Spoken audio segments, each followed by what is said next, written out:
We are joined now by Melissa Holyoak, Commissioner of the United States Federal Trade Commission. A lot going on in that world as we break down all of the different, I would say, just insanity that seems to be going on a day-to-day basis.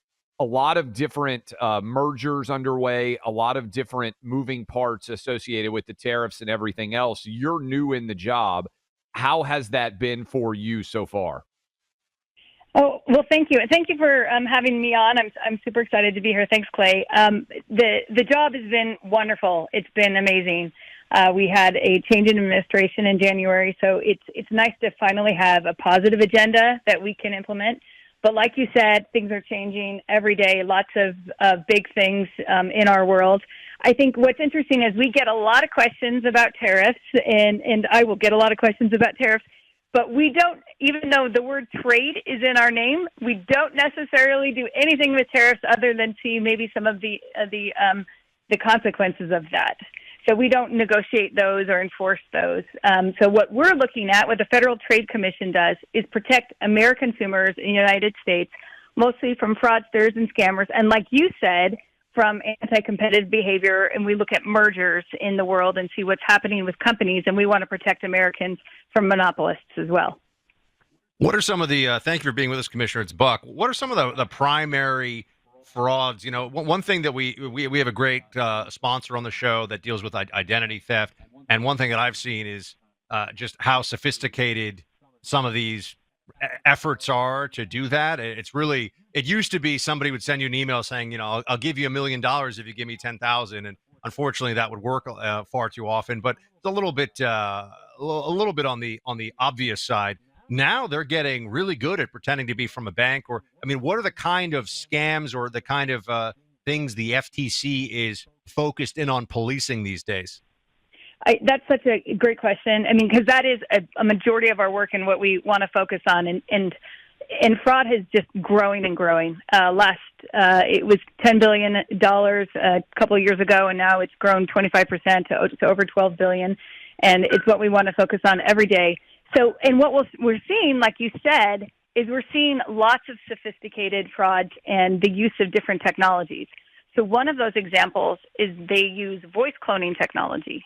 So you'll have a grandma in the middle of the night get a call from what sounds exactly like her grandson saying, I'm in jail, I need money, send this to me here. And it sounds just like them. And those are the kinds of really concerning types of fraud where everyone would get duped from it, not just it's a lot more sophisticated than some of the things that we've seen in the past. And we're trying to go out and educate consumers on some of these more sophisticated frauds and give folks the enforcement mechanisms. Like, what can you when you find something that's going on? I mean, you're not the FBI, right? So what enforcement mechanisms does the FTC have access to, and how does that process work? Like, when you find the fraudsters, then what? Great question. So what we do is a lot of the times we're looking at trends of frauds. So we have a really large database that we have that many states have access to, and we look at complaints that are coming in. I think one thing that I want to, if I could get a message out, one thing is to make sure to report the fraud. We have a website that says that where you can report the frauds, and we take those complaints and we start from there and in order to do, like you said, investigations. We will issue civil investigative demands. If we think there's a criminal component to it, we work with our criminal partners. We will go reach out to the Department of Justice or others, state partners, U.S. attorneys and districts across the country, and work with them if those types of criminal components are applicable too. So basically, you can flag something for DOJ, and then DOJ can actually make it a criminal matter if that's the kind of fraud you're talking about. Exactly. But we don't have to stop just because there might be a criminal component. A lot of times we can move really fast in terms of freezing assets and going in and making sure to stop the bleeding and basically have those assets available if and when we can get some money back to consumers. One of the biggest challenges I would imagine in the merger space is technology and the fact that this thing is moving so rapidly, whether it's AI or elsewhere, that we typically think of monopoly power as something that leads to higher prices. But in the universe that we're in now, some of these huge tech companies are arguing that when they are merging, when they are buying new assets, it's actually leading to lower prices. How do you balance all this out? Because the tech universe has definitely maybe upset the apple cart of what monopolistic power truly looks like. I think that's so important that we're actually analyzing what the harms are. Like you said, we have mergers that we look at, so many mergers that get filed, and we get notification of them. But in the vast majority of them, like literally 98% of cases, there's no real problems there in terms of the merger. And in fact, a lot of mergers provide benefits for consumers. And so what we want to do is make sure we're getting out of the way if there are mergers out there that can really provide benefits, because the faster that they can move, the better and quicker that those benefits can go to consumers.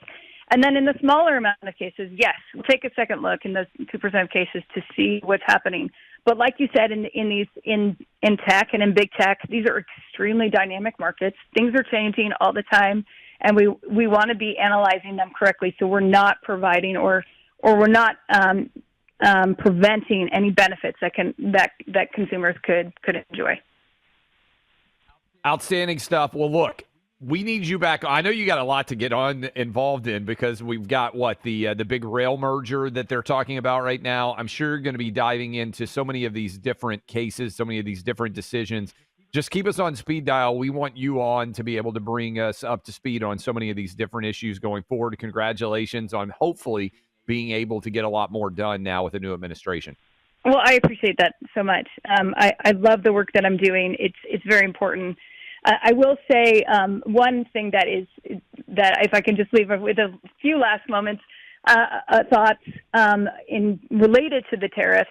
I think there's just been this real reinvigoration of American manufacturing, American exceptionalism, and the one thing that the FTC has been focusing on in the month of July is the Made in the USA label rule and our enforcement efforts there. And so if folks are looking and they're seeing problems, Made in the USA labels that they just that are suspect to them, they can email us at musa@ftc.org. But we also work with businesses. So if businesses are trying to comply with the law and want to make sure that they are advertising truthfully and really working with consumers on that, they can also email us. Because lots of people plug in for that. Yeah, lots of people sadly do try and lie about the Made in the USA. We've done reading and studies on that, so I'm glad that you can be on top of it, because obviously is something that many people want to be able to spend their money on. Yes, absolutely. Thank you so much. That's Melissa Holyoak with the FTC. Look, we just had an awful story, Midtown Manhattan. What happened there? Innocent lives lost. Tunnel to the Towers has been supporting America's greatest heroes and their families. In fact, they have already pledged financial assistance to the family of the New York City police officer who was killed in the line of duty at that Manhattan office building on Monday. They did it without fanfare, without the need for news conferences. In fact, they had no idea we're even talking about it right now. Producer Ali saw that this was happening and said, we want to shine a light on it because it's a great example of how quickly and rapidly they can respond to tragedy. Tunnel to Towers, all about supporting families when their loved ones have been lost in the line of duty, defending our freedoms, protecting our communities. Your donations will help pay off a mortgage so a family doesn't lose their home, and that's just one of hundreds of actions they will take. You can join us in donating $11 a month to Tunnel to Towers at T2T.org. That's T2T.org. Again, T2T.org.